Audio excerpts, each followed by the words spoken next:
कहानी की शुरुआत सुयू को दिखाते हुए होती है, जहां वो लेमन टी बेच रही थी जो लोगों को काफी पसंद भी आ रहा था। तभी उसकी बहन आकर उसे ये सब बंद करने के लिए कहती है और अपने साथ ले जाते हुए कहती है, तुम अब 27 साल की हो चुकी हो, तुम्हें शादी कर लेना चाहिए जब तक तुम सुंदर दिख रही हो। ये सुनकर सुयू याद करती है कैसे पास्ट में उसके साथ किसी ने जबरदस्ती की थी। यह याद करके वो कहती है, मैं इस लाइफ में कभी भी शादी नहीं करना चाहती हूँ। तब उसकी बहन बोलती है, तुम पास्ट की बातों के बारे में मत सोचो और डेट पर जाओ। अगर मैं सामने वाले को तुम्हारे पास्ट के बारे में नहीं बताऊंगी तो उसे पता कैसे चलेगा। नेक्स्ट सीन में हम उसकी बहन को देखते हैं जो सुयू को तैयार करते हुए कहती है, आज तुम्हें मैरिज सर्टिफिकेट लेकर आना है। मैंने पहले ही उन लोगों से गिफ्ट ले लिया है, इसलिए तुम्हें यह शादी करनी ही पड़ेगी। ये सुनकर वो कहती है, दीदी क्या आपने मुझे बेच दिया है? तब वो मना करते हुए उसे भेज देती है और मन ही मन सोचती है, मैंने तुम्हें पहले ही बहुत बार बेचा है, मगर आज आखिरी बार मैं ऐसा कर रही हूँ। जब सुयू कॉफी शॉप में जाती है जहाँ वो अपने डेट के साथ मिलने वाली थी, तब वो एक आदमी को बात करते हुए सुनती है, जहाँ दूसरे साइड से एक लेडी कहती है, तुम मैंग मैंग को मेरे पास छोड़कर कैसे जा सकते हो? वो तो अभी सिर्फ 5 साल की है। वो बार बार अपनी मम्मी के बारे में पूछ रही है, तुम्हें एक लड़की को ढूंढना ही होगा। तब वो कहता है, मॉम मैंने पहले ही आपको अपने कंपनी का प्रेसिडेंट बना दिया है, इसलिए आप मेरी शादी के बारे में चिंता मत कीजिए। तभी वहाँ पर सुयू जाते हुए अपने आप को इंट्रोड्यूस करवाती है कि मैं आपकी ब्लाइंड डेट हूँ। उसे देखकर जहान को ऐसा फील होता है जैसे वो इसे पहले भी कहीं देख चुका है। इधर सुयू सोच रही थी, दीदी ने कहा था यह ओल्ड है, मगर यह तो काफी यंग दिख रहा है। फिर वो बैठते हुए कहती है, मैं यंग हूँ और सुंदर भी, ना ही कोई शादी हुई है और ना ही मैंने किसी को डेट किया है, तो तुम्हें नहीं लगता मेरे लिए 1 मिलियन काफी छोटा अमाउंट है? तब वो पूछता है, तुम्हें कितना चाहिए? ये सुनकर पहले तो वो 3 फिंगर दिखाती है, उसके बाद 5, फिर लास्ट में वो कहती है 10 मिलियन चाहिए मुझे। ये मत सोचना कि मुझे पैसों का लालच है, और वैसे भी आजकल पैसे किसे पसंद नहीं। उसकी यह बातें सुनकर जहान स्माइल करने लगता है। तब वो जाते हुए कहती है, मुझे पता है तुम्हें यह डील पसंद नहीं आया होगा। तब वो कहता है, यह काफी छोटा अमाउंट मांग लिया तुमने, अब बताओ मैरिज सर्टिफिकेट कब लेना है? ये सुनकर वो जाते हुए कहती है, मुझे नहीं करना शादी। तभी वहाँ पर कुछ थग्स आ जाते हैं जो कहते हैं, क्या तुम ही सुसैन की बहन हो? मैं हूँ जहान। ये सुनकर वो कहती है, क्या आपके साथ मेरा ब्लाइंड डेट अरेंज हुआ था? तब वो कहता है हाँ, और अपने तीनों बेटों को सुये को मॉम बोलने को कहता है। उसके बेटे सुये की एज के ही थे। फिर वो कहता है, तुम चाहो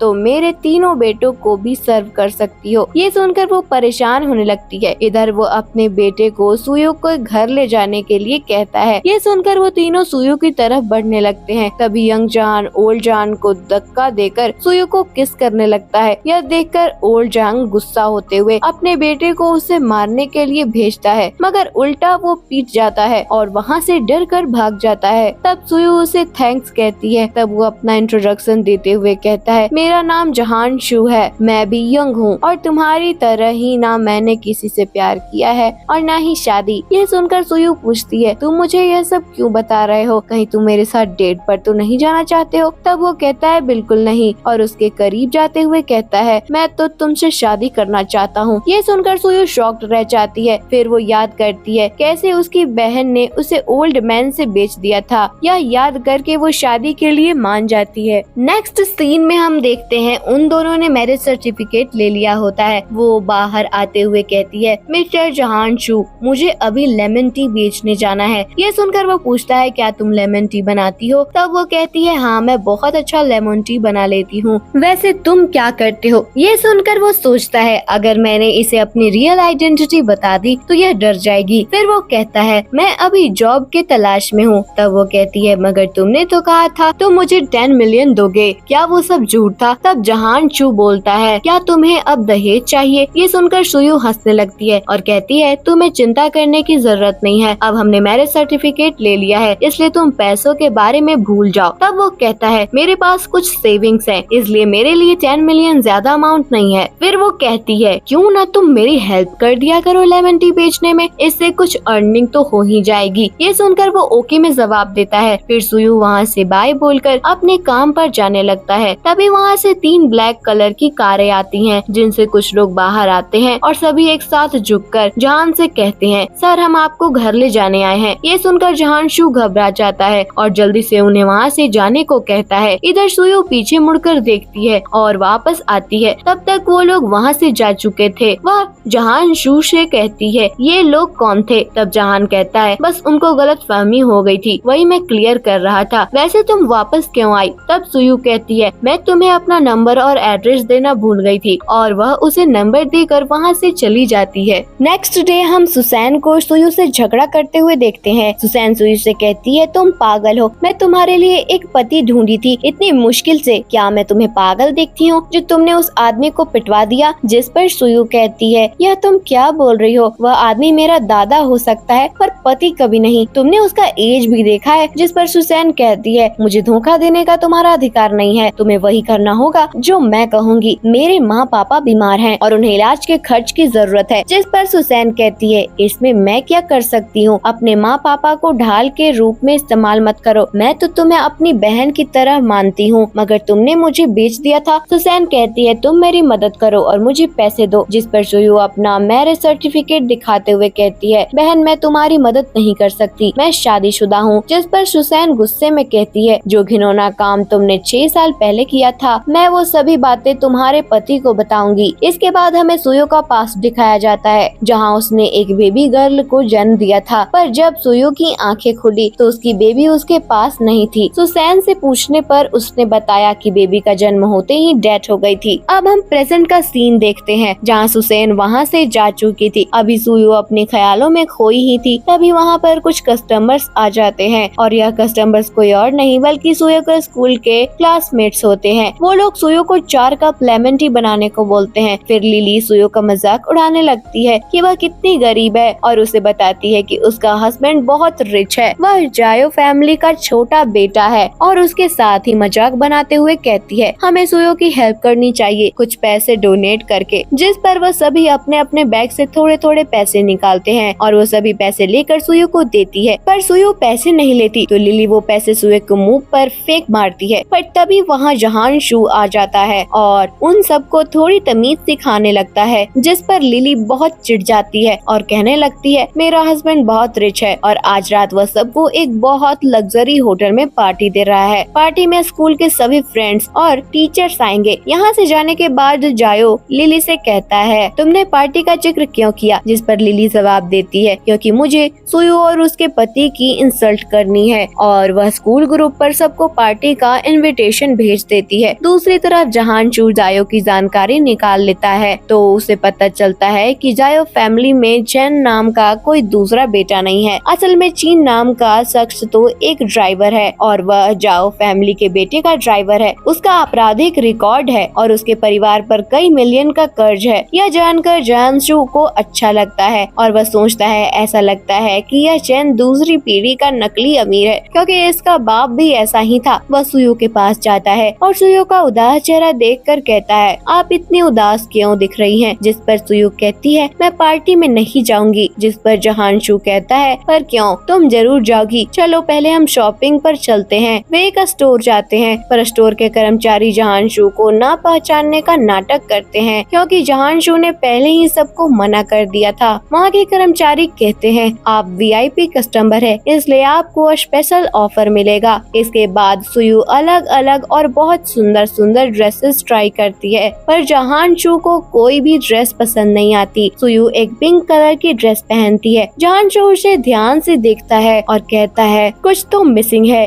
और वह एक नेकलेस मंगवाता है। इसके बाद हम पार्टी का सीन देखते हैं, जहाँ लिली ने जो ड्रेस पहनी थी सभी उसकी तारीफ करने लगते हैं। तभी सभी उसके नेकलेस की तारीफ करते हैं। उनके टीचर कहते हैं, ये हार 3 मिलियन से शुरू होता है। खुद की तारीफ सुन सुनकर लिली का घमंड और बढ़ जाता है। तभी वहाँ सुयु की एंट्री होती है। सभी उसे देखते रह जाते हैं क्योंकि वह बहुत सुंदर लग रही थी, पर लिली और उसकी दोस्त सुयु का मजाक बनाने से बाज नहीं आती। तभी टीचर कहते हैं सुयू ने जो नेकलेस पहना है वो 10 मिलियन से शुरू होता है, जिस पर सभी उससे पूछते हैं यह तुम्हारे पास कहाँ से आया, जिस पर सुयू कहती है यह स्टोर की तरफ से गिफ्ट है। ये सुनकर लिली कहती है यह नेकलेस नकली है, सुयू हमको उल्लू बनाना चाहती थी, ये हमें पागल समझती है इसलिए नकली अमीर बनकर आई है। बस फिर क्या था, लिली और उसकी दोस्त नेकलेस को भी तोड़ देती है। तभी वहाँ जहान शू आता है, ये सब देखकर उसे बहुत गुस्सा आता है और वह उन सबको सुनाने लगता है। तभी लिली की दोस्त कहती है सुयू नकली अमीर बनकर आई थी। तभी जहान शू की नजर नेकलेस पर पड़ती है और वो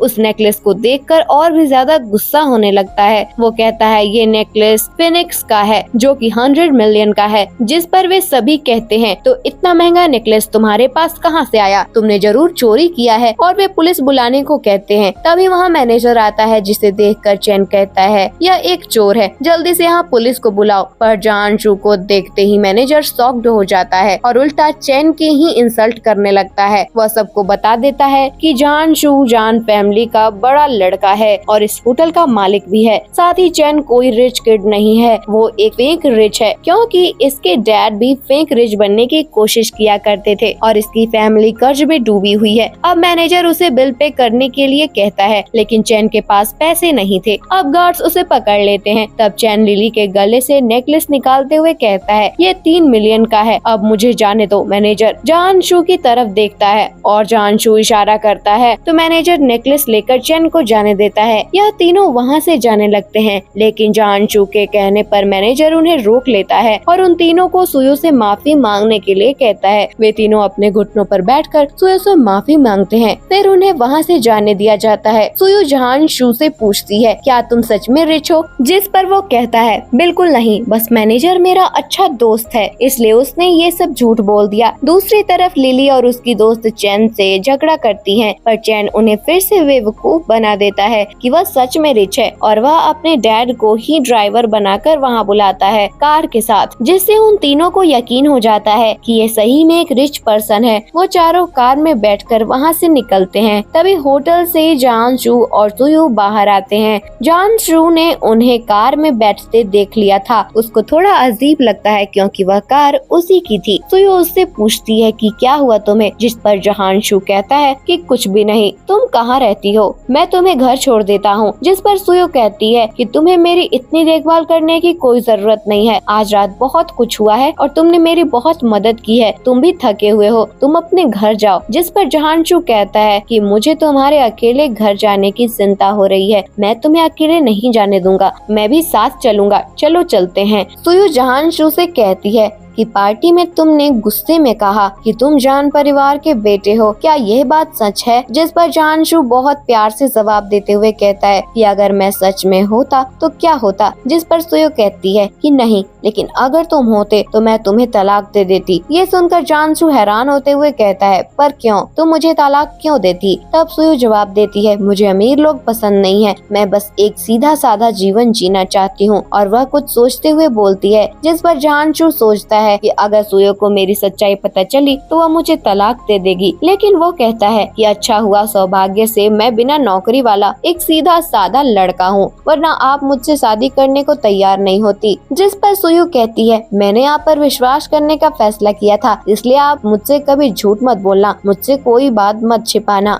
जहान शू मुस्कुराते हुए कहता है कि मैं तुमसे कभी झूठ नहीं बोलूंगा। लेकिन वह मन में सोचता है कि मैं हारना नहीं चाहता, मैं तुम्हें खोना नहीं चाहता, मैं सच बताना चाहता हूँ, मगर मैं क्या करूँ, मैं सच बता भी तो नहीं सकता हूँ। चलते चलते सुयू का घर आ जाता है और वह जहान शू से कहती है कि मुझे घर तक छोड़ने के लिए धन्यवाद और अलविदा कहकर जाने लगती है। तभी जहान शू पीछे से उसे आवाज देता है, शायद वो उसे सच बताना चाहता था, पर सुयू के पूछने पर वह बस उसे अलविदा कहता है और उसके आगे कुछ भी नहीं बोल पाता है। सुयू घर के अंदर आती है जहाँ सुसैन भी बैठी थी और उसे काफी सारी चोटें आई थी। यह देखकर सुयू सुसैन से पूछती है कि क्या ब्रदर इन लॉ ने तुम्हें फिर से मारा? तब सुसैन गुस्से में हाँ कहता है और साथ ही वह इस सब का दोष सुयू पर ही डालती है। वह सुयू से उस बूढ़े आदमी से शादी करने को कहती है, पर सुयू इनकार करती है। तब सुसैन कहती है कि तुम्हारी बेटी की मौत नहीं हुई थी, वह जिंदा है। ये सुनकर सुयु शॉक्ड रह जाती है और अपनी बेटी के बारे में पूछती है।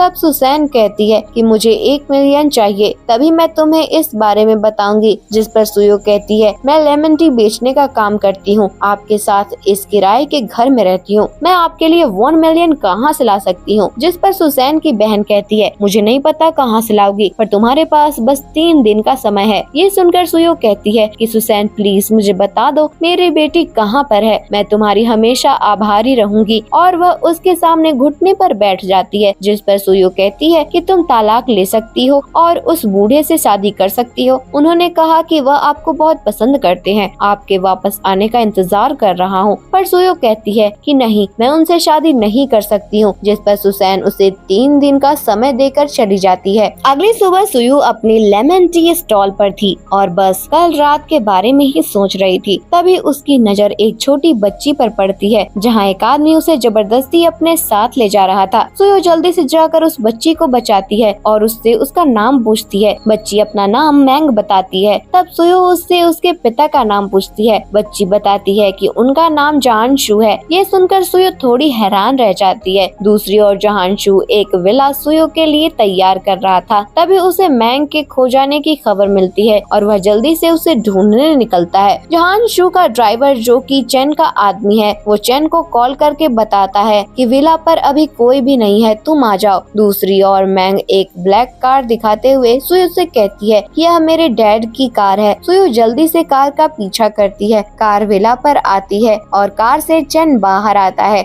और अपने सभी दोस्तों के साथ आया हुआ था। वो वहाँ पर चैन अपने तीनों दोस्तों के सामने शो ऑफ करता है कि यह विला उसका है। ड्राइवर लिली से कहता है लेडी आप कृपया यहाँ से चली जाइए। जिस पर लिली उसे थप्पड़ मारते हुए कहती है ये मेरे पति का घर है, तुम बस यहाँ सर्वेंट हो, तो फालतू नहीं बोलो। ड्राइवर जो कि चैन के डैड होते हैं, उन्हें लिली पर बहुत गुस्सा आता है कि उनका बेटा उन्हें पीटते हुए देखकर भी चुप है। वह चैन पर चिल्लाते हैं और कहते हैं तुम एक ड्राइवर के बेटे हो। यह बोलकर वो वहाँ से चले जाते हैं। लिली इन सब की एक्सप्लेनेशन चैन से मांगती है। चैन रोते हुए कहता है कि यह बुढ़ा थोड़ा पागल है। तभी वहाँ मैंग आती है सुयु के साथ और कहती है देखो मैं यहाँ पर मेरे पास बहुत से स्नैक्स हैं। और यह कहते हुए वो बहुत सारे स्नैक्स निकालती है। ये देखकर लिली और उसकी दोस्त सुयु से झगड़ा करने लगती है और बताती है ये सभी चीजें बहुत महंगा है। वो सभी मैंग को वहाँ से भगाती है। तभी मैंग वहाँ से भागते हुए टेबल से टकराकर गिर जाती है, जिससे एक बर्तन भी गिरकर टूट जाता है। अब ये देखकर तो सुयु जल्दी से मैंग के पास जाती है क्योंकि वह मैंग को अस्पताल ले जाना चाहती थी, पर लिली उसे ऐसा करने नहीं देती और कहती है पहले जो तुमने नुकसान किया है उसे भर दो, उसके बाद जहाँ जाना है वहाँ जा सकती हो। तब सुयु बहुत विनती करती है पर वे उसे जाने नहीं देते। इसके बाद वे चारों सुयु को मारते हुए बाहर ले जाते हैं। इन्होंने सुयु को बहुत ही ज्यादा मारा था और उसकी वीडियो भी बना रहे थे। तभी वहाँ पर जहांशू आ जाता है और सुयु को बचाता है। मैंग भी भागते हुए आती है, जिसे देखकर मैनेजर उसे गोद में उठा लेता है और तभी सुयु बेहोश हो जाती है। तभी लिली कहती है यह चैन का विला है, पर चैन उसका हाथ झटक देता है, जिससे वह समझ जाती है कि चैन ने एक बार फिर उसे उल्लू बना दिया है। अब ये तीनों मिलकर चैन की पिटाई करने लगते हैं। तभी वहाँ चैन के डैड भी आ जाते हैं और माफी मांगते हैं इन सभी चीजों के लिए। अगले दिन हम सुयु को अस्पताल में देखते हैं। उसे जैसे ही होश आता है वैसे ही जहांशू उसके पास आता है और कहता है क्या तुम्हें पता है उस बच्ची का पिता कौन है? जिस पर सुयु कहती है हाँ जहान उसका पिता है। जहांशू ये सुनकर घबरा जाता है। तभी सुयु कहती है कि उनका नाम तुम्हारे नाम से मेल खाता है। ये सुनकर जहांशू हंसने लगता है क्योंकि मैनेजर ने मैंग को गोदी में लिया था, इसलिए सुयु को ऐसा लगा जैसे वही जैंग है। फिर सुयु पूछती है मैंग कैसी है? जिस पर जहांशू बताता है कि एकदम ठीक है। तब सुयु कहती है मैं अब तुम्हें तलाक देना चाहती हूँ क्योंकि तुम्हारा अमीर लोगों के साथ उठना बैठना है और मुझे अमीर लोग बिल्कुल पसंद नहीं है। यहाँ पर हमें एक अतीत दिखाया जाता है 6 साल पहले का। जब सुयु की सुबह नींद खुलती है तब वो अपने कमरे से बाहर आती है, जहाँ वो उसी लड़के को देखती है जो उसके साथ कल रात इंटीमेट हुआ था। वो अपनी माँ से कह रहा था कि वो नशे में था और ये सब हो गया। उसकी माँ उसे डांट रही थी। लड़का कहता है कि मैं अब इस लड़की को नहीं छोड़ सकता, ये उसकी लाइफ का सवाल है। लेकिन उसकी माँ कहती है कि वह हमारे स्तर की नहीं है। अब सीन वापस से प्रेजेंट में लौटता है, जहाँ जहांशु के पास उसकी माँ की कॉल आती है और वह भर भर कर उसे डांट रही होती है। इसके बाद जहांशु मैनेजर को कॉल करके कहता है, सुयो के पीछे 2 लोगों को लगा दो जो उसके ऊपर 24 घंटे निगरानी करेंगे, क्योंकि मैं नहीं चाहता कि उसे फिर से चोट लगे। अब हम जहांशु को मैंग के साथ देखते हैं, जहाँ मैंग जहांशु से कहती है, मैं जब भी माँ का सपना देखती हूँ तो वह मुझे सुयो जैसी दिखती है, मुझे माँ चाहिए। ये सुनकर जहांशु कहता है, अभी सो जाओ, मैं खुद तुम्हारी मदद करूँगा माँ को ढूंढने में। मैनेजर जहांशु को बताता है कि उन चारों को जेल की सजा मिली है, लेकिन लिली को किसी ने बचा लिया। दूसरी तरफ सुयो को अस्पताल में 1 मिलियन के लिए कॉल आता है। फिर सुयो मिस्टर जहांशु से मिलने जाती है, जहाँ सुयो और जहांशु एक दूसरे को देखते हैं, जहाँ जहांशु जल्दी से मैनेजर को बॉस बोलता है और सुयो की ओर इशारा करता है। ये देखकर मैनेजर भी समझ जाता है और सुयो से मिलता है। सुयो मैनेजर से 1 मिलियन मांगती है और कहती है, मैं वापस कर दूंगी। मैनेजर उसे 1 मिलियन दे देता है। वहाँ से निकलते हुए उसे जहांशु मिलता है, जो उससे पूछता है कि क्या हुआ, लेकिन सुयो उसे कुछ भी नहीं बताती है और वहाँ से चली जाती है। मैनेजर कॉल पर जहांशु को 1 मिलियन के बारे में बताता है। दूसरी तरफ सुयो अपनी बहन के घर जाती है, जहाँ सुसैन का पति पहले ही सुसैन को पीट रहा था। सुयो उन्हें पैसे देने से पहले अपने बच्चे के बारे में पूछती है, जिस पर वो बताती है कि एक बूढ़ी महिला ने बच्चे को बेच दिया था 5 मिलियन में। सुयो उस बूढ़ी महिला का नाम पूछती है, लेकिन वह नहीं बताती। तभी सुसैन का पति उस पर हमला करता है, मगर जहांशु उसे वहाँ आकर बचा लेता है। कुछ देर में वहाँ पुलिस भी आ जाती है और उन्हें पकड़ लेती है। इसके बाद सुयो जहांशु को दवाई देती है और गले लगाती है। अगले दिन मैंग फिर से सुयो के पास आती है, जहाँ सुयो उससे पूछती है कि तुम यहाँ पर क्यों और कैसे आई हो। तो मैंग बताती है कि उसे सुयो की याद आ रही थी। तभी लिली वहाँ आ जाती है और अपनी आदत के मुताबिक सुयो को परेशान करने लगती है। लिली कहती है कि मिस्टर जहांशु के पास बिना शादी के ही बच्चा कहाँ से आया, क्या तुम जानती हो। सुयो उससे कहती है कि क्या तुम कुछ जानती हो इस बारे में। लिली कहती है कि 10 मिलियन दो तो बताऊंगी। तब सुयो कहती है कि मेरे पास पैसे नहीं है। तभी वहाँ पर जहांशु आ जाता है। तभी लिली जहांशु के सामने बोलने वाली थी, लेकिन सुयो कहती है कि हमारी डील पूरी हो चुकी है। इसके बाद लिली उसे वहाँ से बाय बोलकर चली जाती है। मैंग अपने पिता को देखकर पहले ही छिप गई थी। सुयो कहती है मैंग यही थी, पता नहीं कहाँ गई। अब हम देखते हैं घर पर जहांशु मैंग से बात करता है, जहाँ मैंग कहती है कि सुयो मुझे पसंद है और वो मेरी माँ भी बन सकती है। जिस पर जहांशु की माँ आती है और कहती है कि तुम्हारे पास बस उनकी बातें करने का ही समय है का, तुम शादी कर लो किसी अमीर लड़की से जो हमारे रुतबे की हो। इसके बाद जहांशु सुयो से मिलता है और कहता है, हमने शादी रजिस्टर करवा ली है, हम जल्दी ही शादी करेंगे। मैंने एक नया घर लिया है। वह सुयो को नए घर में ले जाता है। घर को देखकर सुयो बहुत खुश होती है। यहाँ पर उनके बहुत सारे खुशहाल पल दिखाए जाते हैं, जहाँ सुयो जहांशु के लिए खाना बनाती है और जहांशु भी प्यार से उसके लिए खाना बना रहा होता है। तभी दरवाजे की रिंग बजती है। सुयो दरवाजा खोलती है और देखती है कि मैनेजर आया है। मैनेजर बताता है कि वह पैसे के लिए नहीं आया, बल्कि उसे जहांशु से काम है।